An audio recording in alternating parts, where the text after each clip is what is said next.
This worked very well. I feel like standing up here, I should be speaking in Hebrew instead of English, which I don't speak, but I can do prayers, and that's about it. Good Reformed Jew, right? So it's great to see you all.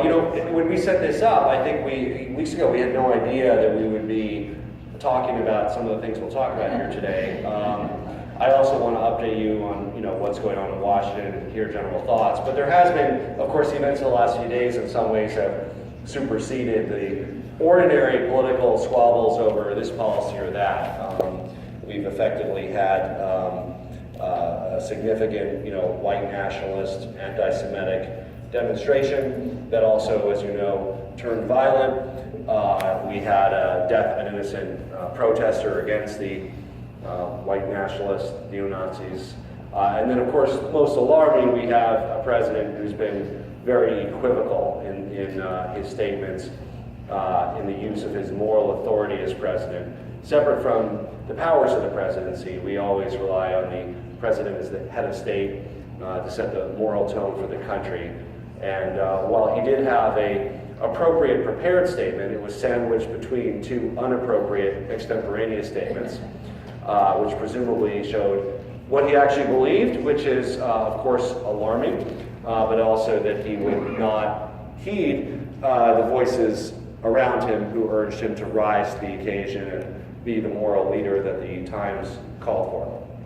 To establish, as he did in his first and his third statements, and of course most notably the press conference yesterday, that there's somehow a moral equivalency between the sides, between Nazis and those who oppose Nazis, is highly problematic. It's highly problematic, and it's hard to always troublesome to talk about historical precedents, but of course when we talk about Germany and the rise of Nazis and other countries where the right wing has become ascendant and the fascists have ascended, it always starts out with a relatively small group of people.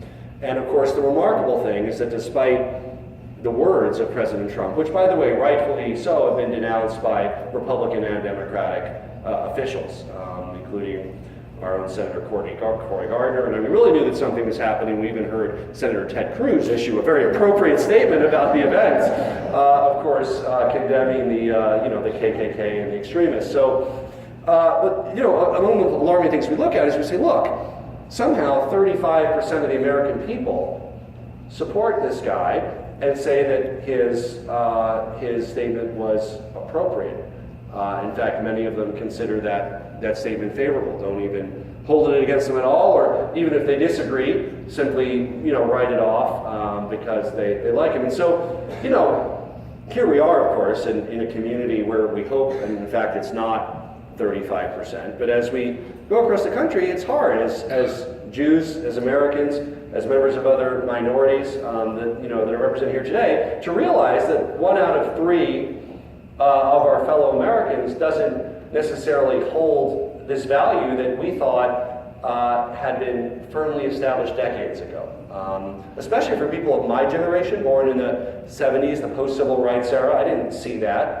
I didn't see that up front. My parents are here. Where's my mom and dad? I saw them come in. There. My mom and dad, they remember the civil rights era a little, but they were a little too young at the time to march with Dr. King, but they marched in the anti-war movement in the late 60s, early 70s. They were very active, the continuation of the civil rights movement. And certainly I served with people in Congress, like Congressman John Lewis of Georgia, who was a student leader at the time of the civil rights marches and an organizer with Dr. Martin Luther King. But it's something that for my generation, and for everybody here in their 40s, 50s, and of course in the North, even in the 60s, kind of grew up with this concept that this was something that we had accomplished as a country.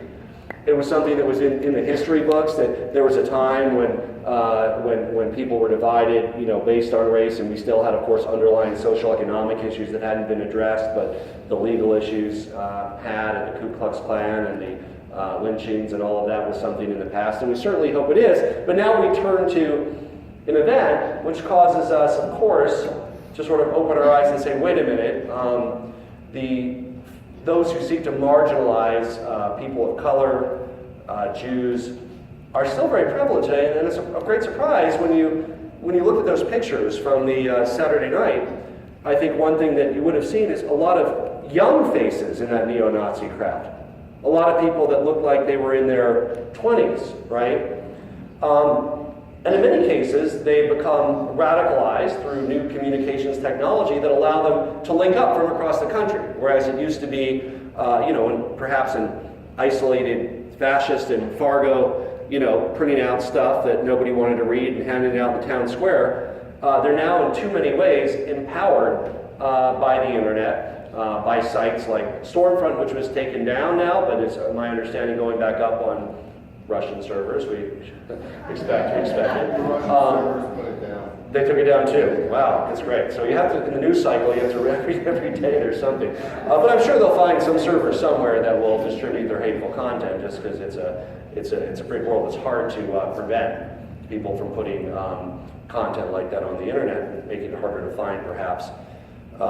So here we are at a time when these struggles that are strange to the younger generation, that perhaps some in our audience who remember the civil rights era more acutely remember, which was obviously on a much greater scale, these struggles, but certainly for the next generation saying, wait a minute, maybe we're not the country we thought we were, right? And yet at the same time, we are that country. We're the same country that elected Barack Obama and Donald Trump.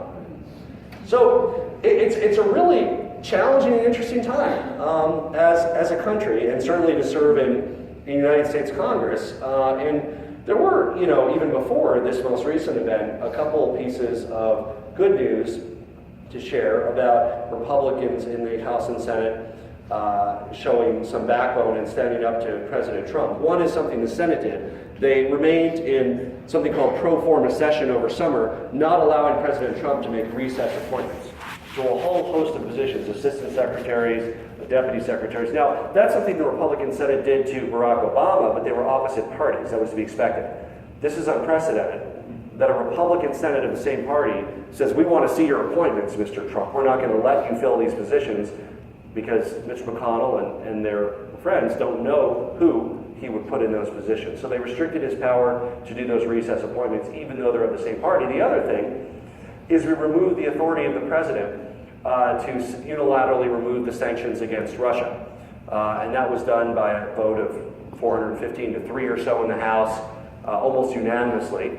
The president was basically backed into signing that, because had he not, it would have been, we had sufficient support to overturn a veto, which would have been even further. But again, relatively unprecedented to actually remove the authority through law of the chief executive to remove a set of sanctions. And of course, in that was also North Korea and Iran sanctions, making it harder for him to veto, but notably the removal of his authority of the Russian sanctions. So again, two examples of where Democrats and Republicans banded together. I happen to be a Democrat, but the Republicans have a long tradition as a responsible party in this country, as do Democrats. And so I think it's an important time for particularly Republican voices, as many have, to talk about the appropriate use of the presidency in establishing these moral principles that we live by in terms of who the bad actors were and calling them out by their name and calling out KKK, neo-Nazis, white supremacists, white nationalists as a group that does not have the same legitimacy as those who simply are seeking to achieve acceptance and tolerance and respect for all individuals. So again, when this was set up, we weren't expecting to be talking about any of that. We were expecting to, and I'll get into some of the other topics that are important because they are on the issues. But I know we're all looking at ourselves and our country a little bit in the mirror today, and we're all asking ourselves, how can we be the same country and the same people that elected Barack Obama and Donald Trump? And yet truly we are, as a nation, a very diverse nation. And while it's troubling that 1 in 3 of our countrymen approve of the statements or approve of the president, it's also comforting to know that 2 out of 3 don't. We live in a country where responsible members of both parties are calling a spade and condemning inappropriate statements for what they were, as well as the actions of the far right. So with regards to the regular work of Congress, which personally getting back to in September when we return, we're obviously at an interesting time for healthcare. The Republicans failed in their effort to replace the Affordable Care Act with a very poorly thought out replacement that also kept changing minute to minute. In fact, the final one that the senators voted on, they only saw about 2 hours before they actually had to vote on it.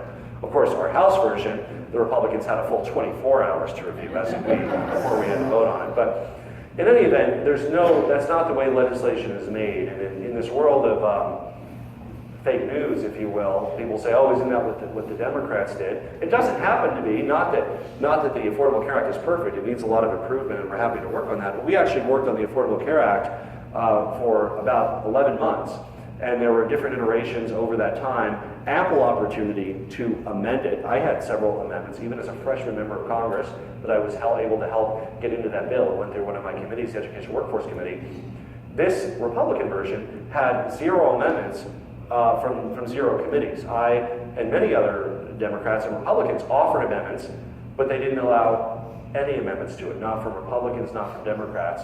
It was literally written in a back room, changed in a back room, and presented fully formed, ready to vote on. So from a process perspective, not that the process of the Democrats in 2010 was perfect by any means, but it literally was marked up by 3 committees, had opportunities for amendments by Democrats and Republicans, not only which were introduced, but were adopted amendments from both Democrats and Republicans. And also there was plenty of time to, of course, read it and learn what was in it, regardless of what you think about it, regardless of what could have been done better. Now, with the defeat of this replacement bill, hopefully we're at a time where responsible Democrats and Republicans can come together around improving the Affordable Care Act. In my mind, improving it means it satisfies 3 main principles. It expands coverage and access, it reduces cost, and it maintains or improves quality. If there's any proposal that meets that test, regardless of whether it comes from the left or the right, I'm happy to vote for it as a representative. To me, compromise does not mean where Republicans or somebody says, in my bill, instead of kicking 21 million people off insurance, we're only going to kick 10 million people off insurance, come support it. To me, that's not compromise. That's, perhaps making something awful slightly less awful, but it doesn't actually improve the affordability or access to health care in the country. So I hope, and optimistically, that we can go and make some common sense changes to healthcare policy in this country, whether they're from the left or the right, that reduce costs. Things like allowing reimportation of prescription drugs, encouraging pricing transparency for providers, having a public option in the exchange. And I'm part of a group of 20 Democrats and 20 Republicans called the No Labels Problem Solvers, which began this work actually several weeks ago. We meet almost every week, so usually 30 of the 40 people show up, whatever it is, and we're actually talking to another Coloradan in that is Mike Kaufman, a Republican. I'm a Democrat. I think we're the only Coloradans in it, but nationally, about 40 of us, and we actually got a white paper on healthcare that we were able to get 3/4 of that group to agree on, Democrats and Republicans, saying here are some common sense changes once we're done with all this repeal stuff and these other ideas. These are some ideas to actually make it work better, to shore up the exchanges, to modify some of the mandates around what private sector companies have to do, and to make it a little bit better. Now, there are ideas that I put in there that didn't make that cut with 3/4. Our internal rules are that you need a 3/4 of those 40 or 30 out of 40 to support an idea for it to kind of be a consensus idea.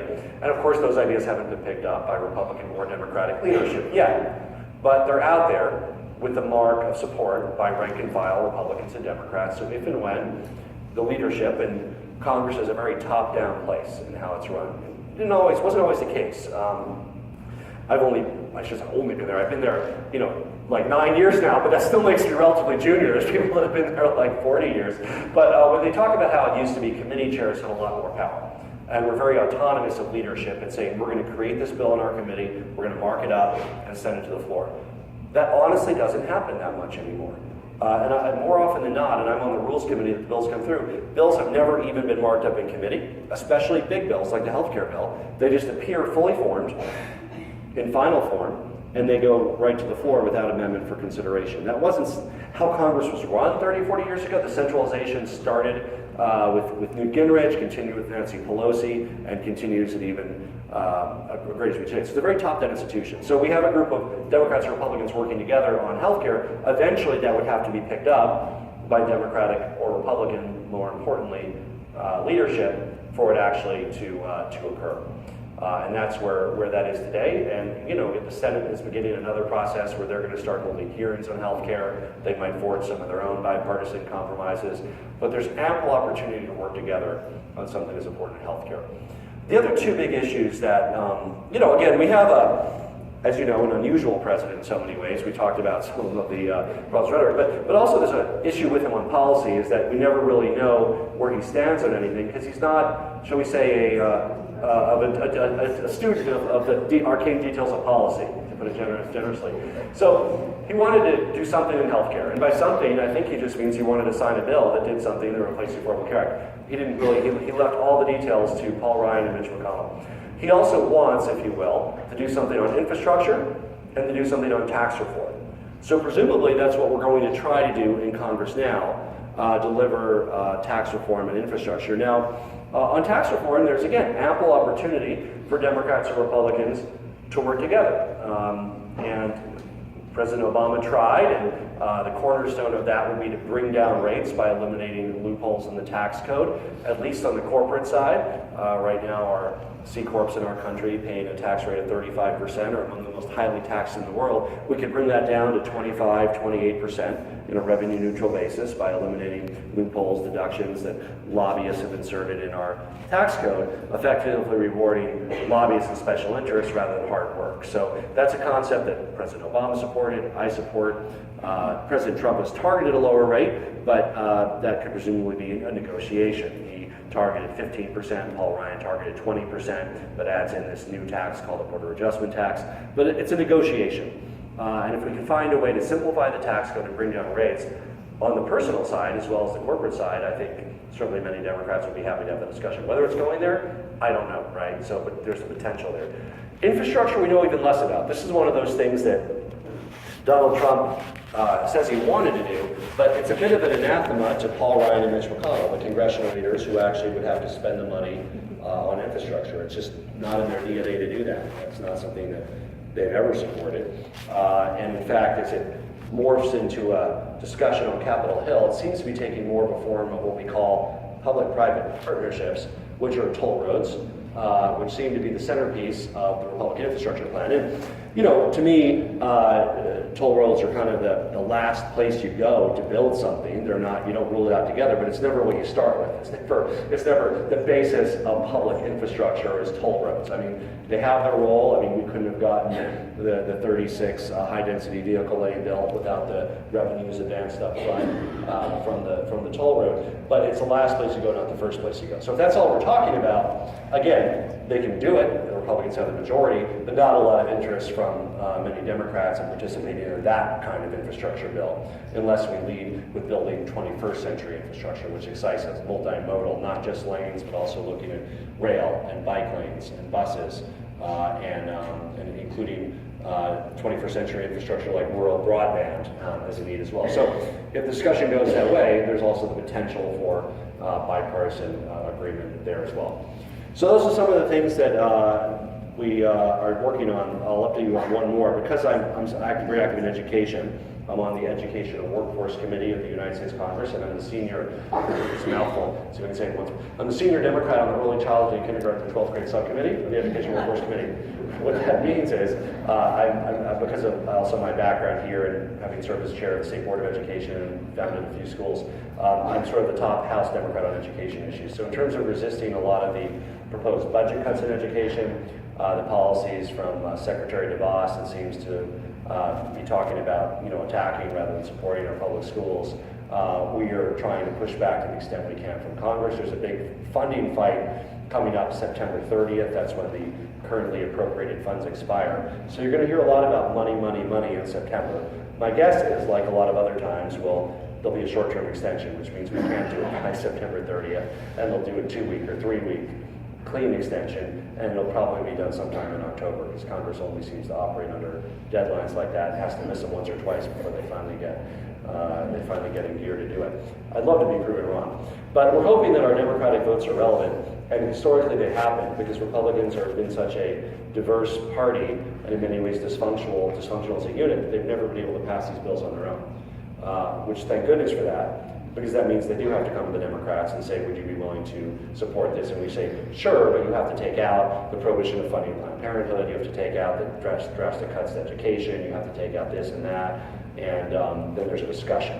And then, 40 or 50 Democrats or 80 Democrats can vote for it to keep government open and continue the work along with the more responsible faction of the Republicans. So that's been the model, and just judging from history, I think you can never completely predict the future and the past, but that's the most likely model going forward. And it's not a bad one, given the hand the Democrats were dealt, being so deep in the minority in the House, the Senate, and the presidency. The fact that our votes are usually relevant on spending issues gives us at least some leverage around preventing some of the most draconian policy riders, which means these things they attach to spending bills, like preventing funding of Planned Parenthood, like preventing climate science from being done with money appropriated to the EPA, all of these policy riders that we have generally thus far been successful in stemming off, even at the same time as we're dealing with increased budget cuts. And with regard to the overall fiscal condition of the country, it's unfortunate that despite all the draconian proposed budget cuts on the non-defense side of the budget, with all the increased money in the military, our deficit is actually going to be worse under the new spending than before. So it's actually a larger total spending bill, because they'd be spending so much more on the military, already increased 10%, and this is 40% of our budget, increased 10%. It'll probably be closer to 50% of our budget, up from 40 when all is said and done for the next budget cycle. And so at the same time, they're in many ways emptying out so many of the investments in our future, science, education. They're targeting Pell Grants for higher ed. The money will not, in fact, be saved, but be spent on our military, which I also argue makes us less secure, not more secure, because when we spend beyond our means, we become economically beholden to countries like China and Saudi Arabia, the largest foreign holders of our national debt, making us less secure as a nation, not more secure. I've often offered amendments for what I think are reasonable cuts in defense spending. We have a nuclear arsenal capable of killing every man, woman, and child on the planet 5 to 7 times. I said, isn't twice enough? Once you're dead twice, there's not an additional deterrent value to killing you 5 times, but unfortunately my colleagues didn't agree with that amendment, but I'll continue to advance those kinds of amendments on your behalf. With that, I would love to hear what's on your minds. There's a lot of other topics, and I know there's a lot on your minds. Some of you probably just want help in processing the events of the last weekend, and we all do, and would love to hear some of your thoughts. And I think come forward to the microphone if you don't mind, so everybody can hear, and maybe, go ahead and line up if you want to just come, and then we can do that in an orderly way. Have fun. I think people can, is that okay? People just come here, yeah.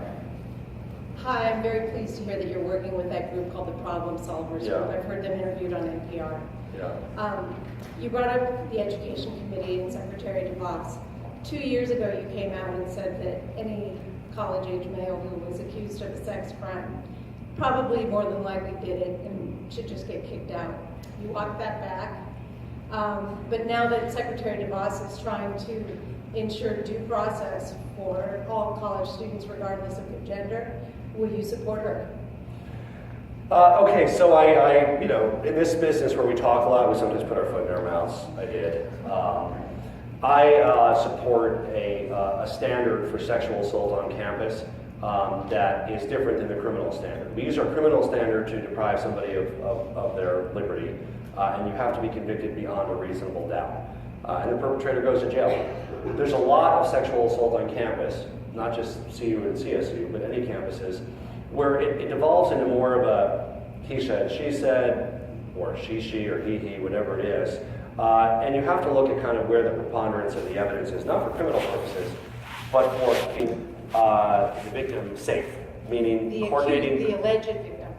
Well, yes. It's due process for everyone. And there's a way to do that. And I think that CU has a thoughtful campus process where, again, you have to make sure their schedules, make sure they're not in the same place at the same time, different free periods, they're not in the same classes.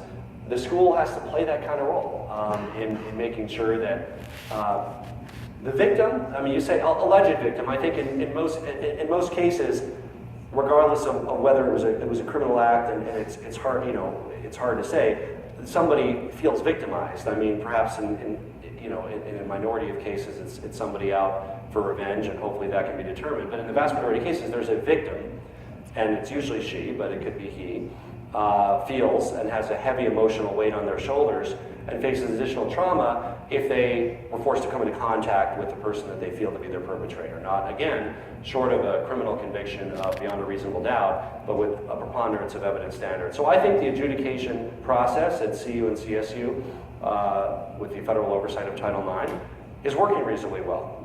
So you wouldn't support her efforts to rescind the Dear Colleague letter that opened bond? No, to be clear, I oppose Secretary DeVos's efforts to rescind the Title IX guidance that ensures a campus process around keeping victims of sexual assault safe.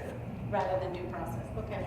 Well, there is a due process under that, and of course, if it was a thoughtful way to make sure that there was not a kangaroo court and there was due process, I'd be supportive of that. I think CU prides himself on that, and it's a tough issue, but ultimately, campus environments need to be safe. And there's ways to do that. When, as you know, the vast majority of cases are not criminally prosecuted, and for a number of reasons. It's hard to prove beyond a reasonable doubt, but also many of the women don't want to relive that. I should say it could be a male victim too, but mostly female victims don't want to have to relitigate this over years as a witness and bring charges. It's a very hard thing to do. But what they do want is, can I continue going to class without seeing this person that did this to me? How can we do this? And it's achievable. It's achievable with minimal disruptions to the lives of both people involved. And so I'm hopeful that CU does that. I'm sure they sometimes fall short, but I think it's a goal that's laudable. Hello, my name is Jonathan Moline. I'm a member of Congregation RSM here. Thank you for all your comments today. I also want to thank you for your work on environmental issues and especially your push to achieve 100% renewable by 2050. In terms of how to get there, I would like to hear your views on the carbon fee and dividend proposal that's been put forth by the Citizens Climate Lobby and recently endorsed by the Boulder City Council. And so 2 specific questions, if I could. Do you agree that a carbon fee and dividend would be effective in both spurring innovation and reducing the emission of greenhouse gases? And could you have a role in this through your role as co-chair of the Bipartisan Caucus on Innovation and Entrepreneurship? So there's a grassroots group, Citizens Climate Lobby. I think one of their chairs or honorary chairs is a former Republican Congressman, Bob Inglis, who I think I served with for 2 years before he left. We've yet to find Republican partners currently serving in Congress for this. There's been a lot of support from center-right and libertarian think tanks, most notably R Street. Even Cato has written favorably about the concept of a revenue-neutral carbon tax mechanism. I'm very supportive of pricing carbon appropriately in our economy as a way of discouraging carbon use. Our roadmap to 100% renewable energy by 2050 is more comprehensive than just that. We also talk about electric vehicles, we talk about investment in renewable energy, we talk about carbon sequestration, so it's more than just that. But certainly a good way to start, and a policy that on its own I have always been very supportive of, would be a way of adequately pricing carbon to account for the externalities. And we hope, and I continue to try, to attract Republicans to join us in that. Great, thank you very much. But I should say, at least in the outside world, outside of the currently elected officials in Congress, that there are many center-right think tanks, former elected Republicans. George Shultz, I believe, is another one who has either endorsed this or talked positively about it. A friend of mine and a former mentor of mine, Arthur Laffer, who was one of Reagan's chief economists, has talked positively about the carbon tax. So in those Republican thinking circles and conservative thinking circles, it's there. And I hope that soon we will be able to get a member or two of Congress to come forward and put their name on it. There is also the Bipartisan Climate Solutions Caucus Yes. that's working on this kind of stuff. Is that something? Yeah, there is, but none of the Republicans have yet explicitly endorsed this concept either, but that's some of the sort of low-hanging fruit of who we might be going to. Hi. My name is Rich Andrews, local citizen here in Boulder County. I've talked to you several times in the past. Of course. I thank you for your service. So, in my opinion, Bill does go too far. I also want to, give you a challenge, and I think in this room it's easy to denounce right-wing anti-Semitism, like we saw demonstrated by the white nationalists. It's also important to speak out against left-wing anti-Semitism. I actually PDS is anti-Semitism, but that's a longer conversation for Yes, well, happy to talk about that. I do oppose that bill. I value free speech. It's opposed by the ACLU. I support the two-state solution. Every year in my congressional office, we have through a program, we have a Palestinian and an Israeli intern. And we've done that for the last 8 years. It's something I'll want to recommend to my successor too, because just as they learn a lot, and the purpose of the program, and they send about 20 young adults to Washington each year to intern in different offices around town. And of course, they're supposed to learn about our process, but our staff also learns about the conflict, we educate through their peers on the Hill kind of how the conflict is viewed from the eyes of the young Palestinian. This year we had a young lady from Gaza, our first one. Previously they'd been from West Bank or from Israel or from Jordan. And this year we had a young lady from Gaza.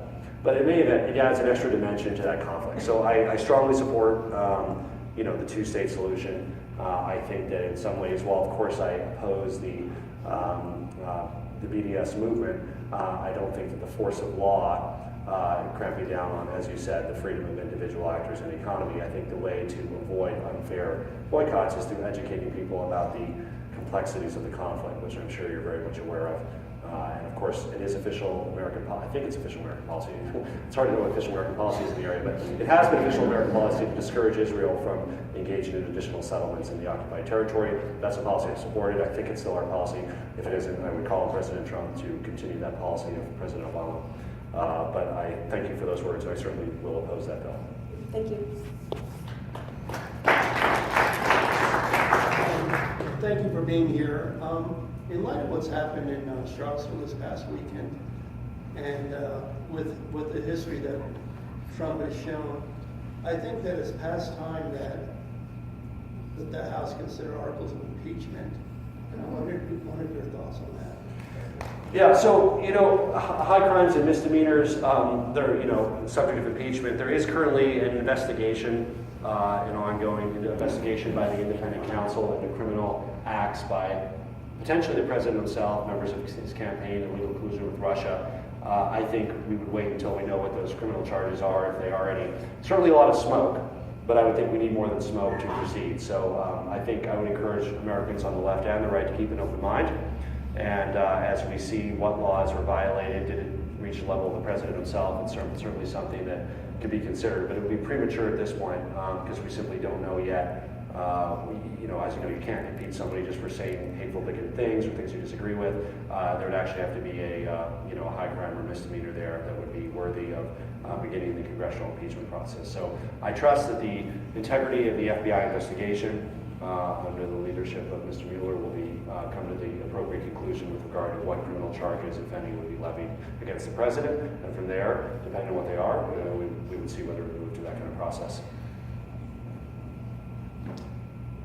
Hi, Jared. Thanks for being here. I grew up here in Boulder. I was wondering what your thoughts were on single-payer health care. I support universal single-payer health care, and I'm sponsor of the bill, Medicare for All, to do it. I think it's not we